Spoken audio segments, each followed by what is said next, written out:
morning. Certainly a very tragic day in Charlottesville, and our thoughts and prayers with the football players at Virginia who were senseless victims of shooting on their campus early this morning. It's tragic. Our hearts go out to them, the football program, the university. Just senseless violence. College campuses should be a place where it's violent-free, and what happened yesterday is certainly heartbreaking, and we certainly pray for all those involved, and certainly hits close to home as well. Having players that actually had relationships with players on the team. So again, thoughts and prayers with everybody involved, and we will certainly keep an eye on this matter. So with that, we'll move on to this weekend, and obviously last weekend, our football team was challenged for 4 quarters against an Arkansas football team that we knew was going to be difficult to play at Fayetteville, and they were. They were well prepared. They were well coached for the game, and quite frankly, I think our guys, look, winning's a habit and losing's a habit. And, what we can take out from that game is that they have done the things necessary to make winning a habit. And just like losing becomes a habit, they found a way to win that football game. And we had some guys that had superlative performances. Harold Perkins was certainly the SEC Player of the Week again. I don't think that's to anybody's surprise. He certainly also was National Player of the Week. I think he was the, let me get the facts down here so I have them right. What was he? What national player was he? Walter, thank you. Walter Camp. Why don't you tell me? We'll make this easier. It's interactive. The Walter, except for calling plays, we'll leave that for, you can just write that stuff down. Walter Camp. So obviously some great individual performances. And we did things defensively that allowed us, to find a way to win the football game. Special teams were solid, and we found a running game that allowed us to put together enough offense to win a football game. But again, I'll go back to the fact that winning's a habit, and our guys have done a lot of things the right way to create winning habits off the field that contributed to finding a way to win the football game. So there's a lot to work on. We've got to coach better. We've got to prepare our football team better. We've got to do a lot of things better. That falls on everybody associated, and that's what we have to work on this week going into UAB.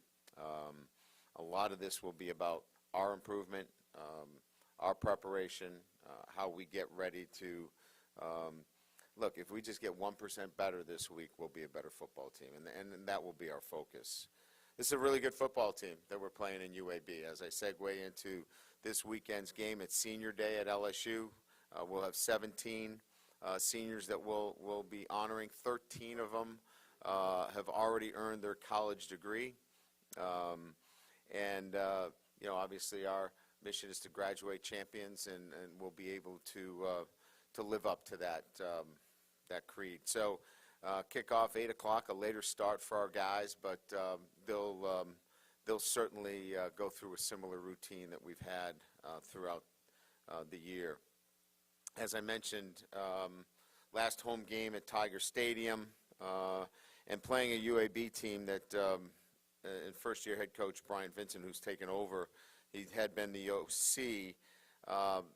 They have one of the best running backs in the country in Dwayne McBride. He's got over 1,400 yards rushing, very accomplished on offense.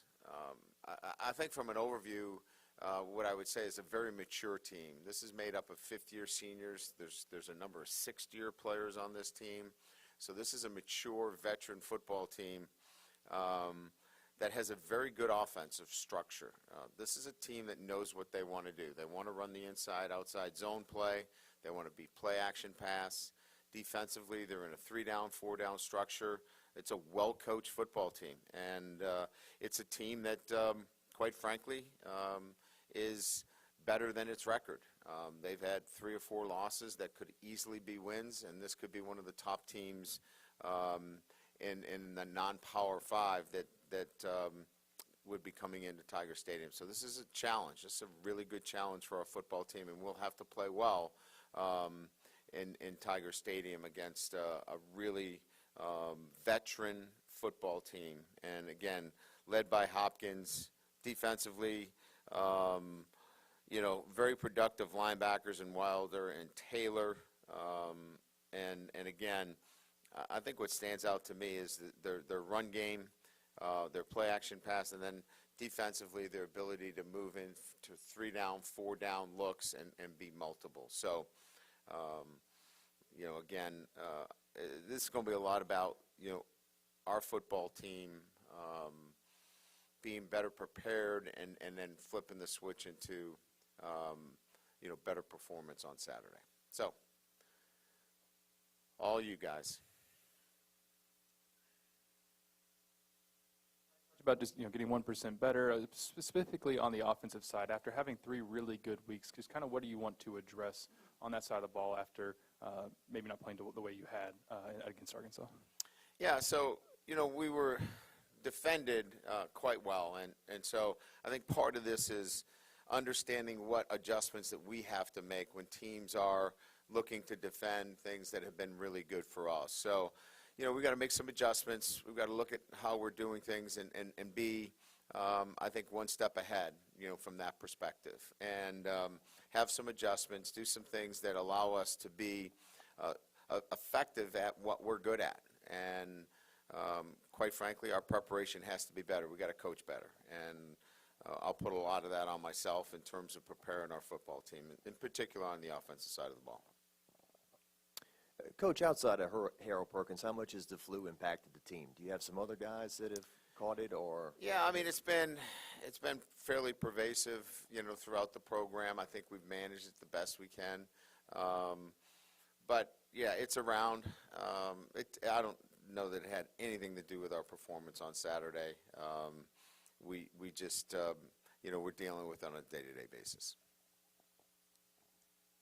First, is that why there was chicken broth on the sideline? And then I wanted to ask a football question. I prefer clam chowder, but they weren't going to go with the New England style. Obviously the salt, for hydration purposes, and then obviously hot because of the weather.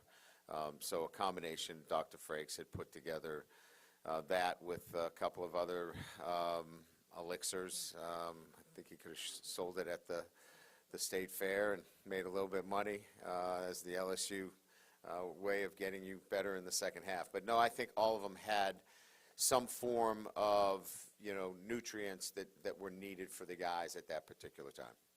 And then I wanted to ask, what makes Josh Williams such an effective runner? Well, he's, first of all, the physicality that he brings, low pads, plays low, strong, physical, and he's, he's so strong. His lower half is so strong. He keeps his legs moving, and once you think you've got him tackled, there's 3 or 4 more yards. Runs to daylight, very effective runner in all those areas. But I think his strength is, his ability to do a little bit of everything for us. Pass protect, catch the ball out of the backfield, and be a strong inside-out runner. You may not love this with 2 games left to go, but will you or anyone on the staff begin looking at Georgia and starting any type of prep? No.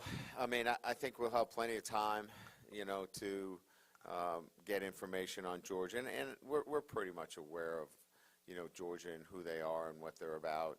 So, our focus will be on UAB and A&M because they matter. Those games, for us in terms of where we are, and the development of our program, these singular games are so important to us. Look, I get the SEC championship game is what it is, right? It gets you one step. But as we're climbing this ladder for us in terms of the development of our program, these games are so pivotal for us in terms of our development. It's crazy to be able to think of anything else but these individual games. Coach, a couple of things. The three-man front by Arkansas, do you expect to see that from other teams until you adjust? And two, as a program, are you ahead of schedule? You know, we've seen three down probably more than any other front. I think what was different is their edges were a little bit more aggressive, and we just simply didn't take advantage of that aggressiveness. And like I said, I think it falls on me, and we've got to prepare our team to be more aggressive to teams that want to play three down with the edges being so close. We have talented players on the perimeter, and we've got to get the ball out to them. So that's the answer to question one. Question two was, look, I didn't put any wins or losses on this team. I want to play hard. I want to be better in November. I want to teach them how to win. I think we've hit all of those markers, and that's kind of where I wanted this program to be. So I think we're at where we should be at this time. Yeah, Brian, right here. After the game, Sam Pittman talked about their whole defensive game plan was not to be gap Sam, was just to blitz and get Daniels on the ground. That's the first time you've seen a defense basically say, we got to stop this guy first. It was an aggressive defensive game plan that, was unique in that sense, but we have to be better. We have to prepare for those kinds of situations where defenses just say, we're just going to give you everything we got, and what do we have to lose? And it falls on me and our offensive staff to prepare for those kinds of situations, and we'll be prepared, and it won't happen again. Right up the middle, Coach. Harold's obviously gathering a lot of attention, and rightfully so, but could you speak to his teammates opening him up, freeing Yes. him up, and the job that each of them maybe differently are doing to allow him to be so free? Yeah, I mean, obviously a lot of this has to do with the ability to flush him out, and, that's, BJ and Ali Gay, and certainly, J. Roy probably had his best game of the year. I mean, there's a lot of guys that go into this, right? Mike or Baskerville. I could go on and on with that front. Savion was outstanding. He played with speed and agility. That group up front, Makai Wingo, we've talked about all year, they make a lot of that happen because they flush that quarterback. And then, you got a guy like that can just chase him down. It's pretty impressive that the marriage, if you will, between the two, where you have a group that can get a quarterback outside the pocket and then go chase it down. It's kind of what I talked about from an offensive perspective. It's gotten us thinking about, do you spy Harold now? Like, do you put a spy on Harold? Because, do you have somebody from the running back position try to shadow him? And so we're preparing for all of these eventualities as we kind of move forward. Josh Williams obviously gotten a lot of claim for his pass protection. You even mentioned it. I mean, over your career, what goes into developing pass protection with the running back? Because I'm sure a lot of those guys didn't think they came here to block. Yes and no. I mean, look, I understand the question, but I think it's important that running backs clearly understand that if you want to stay on the field, right, you can't be a miss it. I'm going to miss you, right? You're going to be on the field less because you can't pass pro.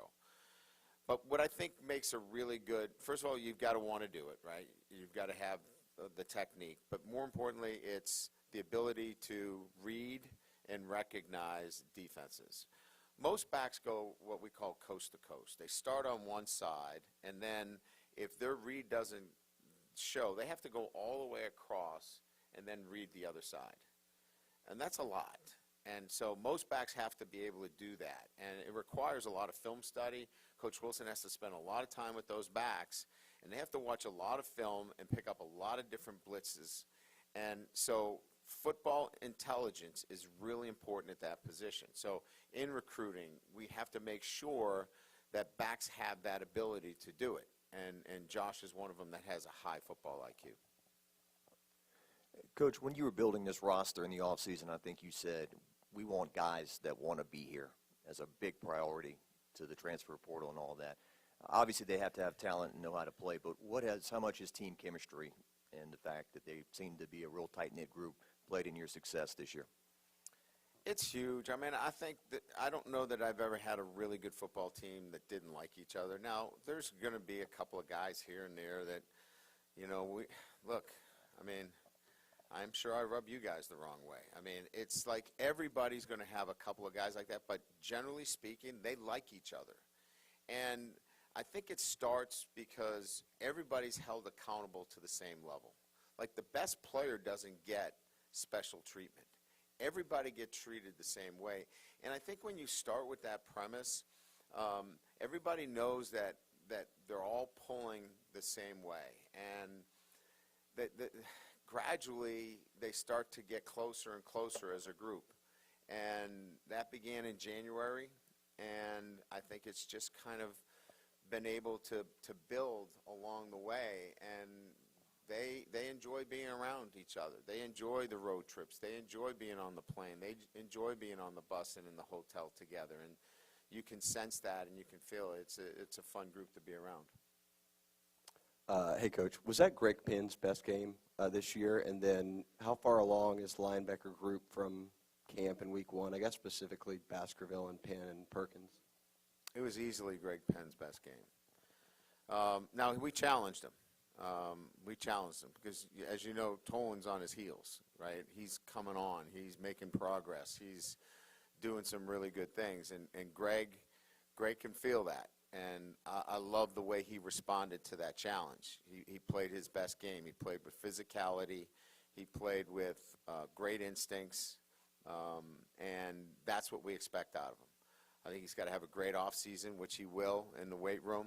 And he's going to be a heck of a good player for us. But it's nice to have some young guys that are forcing that issue too. So, yeah, it was really good to see him play the way he did. Obviously, you inherited this senior class, but you've been with them for a year now. Could you just get a little bit deeper on them and just kind of a different year with the COVID years that they've all had? Maybe they're even more mature, more older. Just what have they meant to you in this season? Yeah, so every senior year is a little bit different. A lot of these guys have already graduated. Some haven't graduated. Some may want to come back. Some don't want to, be part of the celebration because they are coming back. They don't want to do it twice. So it's a little bit of both, right? But I can tell you this.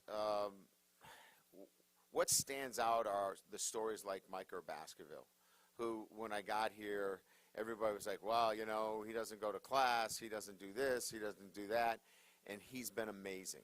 He's gotten his degree, he's been a great leader, he's been inspirational in everything he's done. I love that story. To watch him grow and do the right things in the classroom, to overcome all the things that were in his past, that to me is this senior class. And watching them, become SEC West champions is so gratifying because they made that choice. I mean, they could have been average. They could have been poor. They could have just been good. They've chosen to be champions by the way they've gone to work every day, both in the classroom and on the football field. And that, to me, is this senior day, is the choices that these guys made have been outstanding.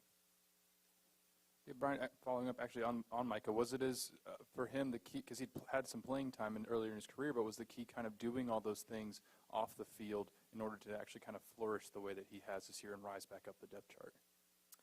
Well, I think it was the standards of the program that obviously were set, and he was going to meet and exceed the standards that were set. And then along the way, he started to feel really good about, his academics and getting his degree, and it was important to him, and knew that he could be successful both in the classroom and on the football field. So I think empowering him to believe that he could do it and be successful, and then holding him accountable accordingly.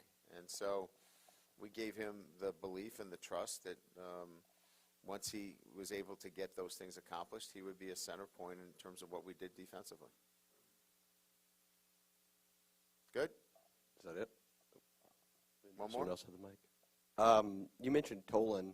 You only signed 15 high school guys, and I think 6 or 7 are either starting or at least playing a lot. I would have signed more if we could have. Right. How impressed have you been with that group, especially considered that you're starting them at really key positions?